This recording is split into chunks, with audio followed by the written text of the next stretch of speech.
I've always seen dead people, but I'm terrified of the one I just saw. I met him at a casting call. I was so nervous because he was famous to a small degree, at least in our area. He had shoulder-length blonde hair, which typically isn't my thing, but he had a smile that could blind a lighthouse. His name was Sebastian, and he was the star. I landed a role as one of the court maidens on a show. It was supposed to be a small part where I showed up for larger scenes, pretty much an extra with a few lines here and there. Breaking out of my comfort zone was what it was all about for me. You see, when you see dead people nearly every day, it's hard to socially acclimate to being around the living. I know it sounds strange, but the dead don't change. What they've done, they've done. They're steady and don't react to extreme situations because, well, it literally can't affect them anymore. I guess I should explain. My mother was a medium. My father was a shaman. When I was conceived, they did a ritual to grant me gifts. They couldn't predict what gifts I would be born with, only that they wanted to imbue me with power because this world is a cruel, terrifying place. My father knew before my 3rd birthday they would be in some form of accident and I would make a journey to America to be with my new family. They wrote me endless journals so I would know them, and know where I came from and who I am. My new family understood who I was, as they were in touch with my parents since before I was born. I guess it helps to be able to see the threads of fate, know what's going to happen and prepare. To those who are going to ask, if my parents knew of their inevitable death and everything that followed, why didn't they try to change it, and why didn't they know what my gift would be? My father tried to change little things as he grew but quickly learned there were severe consequences for trying to change the direction of fate. He could see it, but he couldn't change it. As for my gift, they wrote that some of my life is a mystery to them. No matter how hard they tried, once I went to America things were hidden from their sight. This caused my father great distress, and his anger and frustration come through in his writings and apologies that he can't help guide me like he's done so many others. It's never made sense to me, but it is what it is, right? The very first time I saw a dead person, I was 7. I was playing in the park alone and saw a woman sitting on the bench near the playground. She was upset and crying into her hands. Strange children do strange things, and seeing this woman crying alone made me sad. I hopped off my swing and went to go ask her what was wrong. When I got near her, she looked up and I stopped in my tracks. She had a big hole in her temple and the other side of her head was bloody and gross. Being the fact I've had a less than average upbringing, I stayed where I was and waved. She asked me if I could see her and I nodded. She lowered her head again and told me her story. Her son used to be her world. He played at this park every day until one day, he just didn't come home. She looked and looked but never found him. On what would have been his 27th birthday, she took her life in despair. She was crying because she still didn't know what happened to her baby. It was then that I understood my gift, and I knew my purpose was to help her. I used a trick my mom had lined out in one of her journals to find lost things. Side note, super helpful for the smallest things. Looking back, it was so silly. This kid looking for a lost boy from 40-some years ago with a Find My Lost Key spell, but ironically it worked. I was able to follow the trail from the park to a condemned house about 4 blocks away. I told my other mother and she was with me. Rather than going in, she called in an anonymous tip that something might be in that house that the police might want to look into. 2 days later, a TV report showed the house and described the bones of a young boy and a man in the basement. The man's body was next to a shotgun and the skull was shattered. The man was the father of the boy. He had been into substances and kidnapped his son, and something happened. It was obvious the father had died of a self-inflicted gunshot wound, but the bones of the boy didn't show any signs of damage, so they couldn't determine what his cause of death was. I cried and found the whole truth because she deserved to know what happened to her son. Sadly, the man did love his son, but he wasn't very well in the head. He had been taking care of him but wouldn't let him leave. The boy was 6 and he saw the things daddy was playing with and ate a lethal dose of PCP. When the father found him dead, he shot himself in grief. When I went to explain to the woman what happened, she thanked me, stood up, and vanished. I never saw her again, but I hope she moved on. After that, I knew what my gift was, and how I needed to use it. Back to the present, I've now landed a role on a show similar in Time to God, The Tudors, and such. There I am in my beautiful corseted dress and I'm listening to the writer/director arguing with Sebastian. They wanted his character to fall in love with and secretly marry a young mistress, which he was highly against. I listened for a while and decided, nothing ventured, nothing gained, so I took a deep breath and stepped over. I told them I had an idea that might help smooth things over.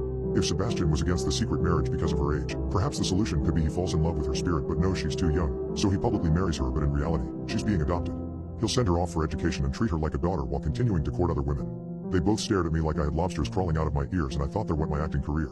Sebastian loved the idea, and the writer agreed it had merit, but needed to be fleshed out. He asked if I permitted him to modify my idea and if I would get writer credit. I was stoked. Sebastian pulled me aside and thanked me for stepping in, asked me about myself, and generally showed interest in me. This was new. I'd never had men flirt with me and I didn't know how to respond. I was completely crushing on him and it was obvious to everyone that he was interested in me. We flirted, badly on my part with lots of uncomfortable stupid giggling, and eventually, he offered to take me out one night after a wrap. One of the things I knew about him was he had small OCD tics. One of those was mirrors. He meticulously cleaned the outside mirrors of his car every time he got in it. He opened my car door, I got in, and after closing the door he started cleaning the mirror. I was watching him, thinking how interesting he was, when I saw someone in the rearview mirror. He was sitting behind me in the back seat. I slowly turned around so as not to be obvious and covered my mouth to whisper to the man, I can't help you right now, but I will as soon as I can. He just sat there, looking forward. He didn't say anything, didn't look at me, didn't move. He didn't respond to me at all, and that was new. I've met confused people, lost people, scared people, angry people, etc., but never had I experienced something like this. I watched him in the rearview mirror as Sebastian went from the mirror on my side to the one on his. When Sebastian moved, the man followed him with his eyes. That's the only movement he made. I was confounded and I whispered again, can you see or hear me? This time he did respond, but in the smallest way. He turned his eyes to me, then to Sebastian, then back to me. After doing this, he looked into the rearview mirror. Our eyes met in the mirror and a deep, inexplicable terror filled me. His eyes, they were empty. This man, his soul was gone. Sebastian got in the car apologizing profusely for his odd habit, and I just told him it was fine, but I was feeling sick. I blamed it on the crab dip backstage and begged off for another day. He was crestfallen and asked if his OCD bothered me. I assured him it didn't at all, I was just feeling queasy. He mentioned that I did look a little green around the gills and asked if he could at least drive me home. I reluctantly agreed, keeping my eyes on the side mirror and the man. He never moved and never looked at me again, and I gratefully got out of the car the second he stopped in my driveway. I thanked him as I ran to my house holding my hand over my mouth.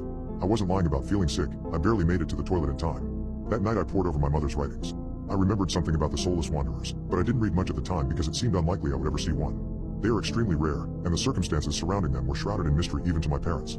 My mother had never seen one, but her great-grandmother had told her of the soulless, warned her of their danger, and how little was known about them. All she passed down to my mother is they are dangerous.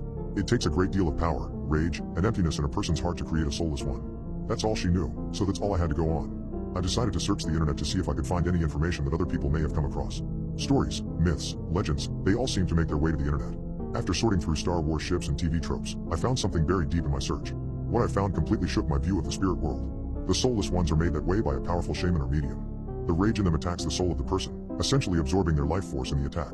If the attack is successful, their soul is offered to and eaten by a powerful spirit, which supposedly grants great power and life to the shaman that offered the soul to the being. It's an abomination. The eating of one's soul empties a person of everything. Their hopes and dreams, their spirit, their love, and hate, everything is gone. What's left is a hollow shell of a creature, not living but not dead yet. If left to live, they turn into murderous monsters, unaliving and eating their victims, trying to find where the soul of a person lives in the meat of their bodies. They aren't immortal, but if left to feed, they can live as long as they were fated to, unaliving anyone they come across. The shamans normally unalive their victims immediately, typically by drowning or burying them alive too deep for them to survive the climb out. To say I was horrified was an understatement.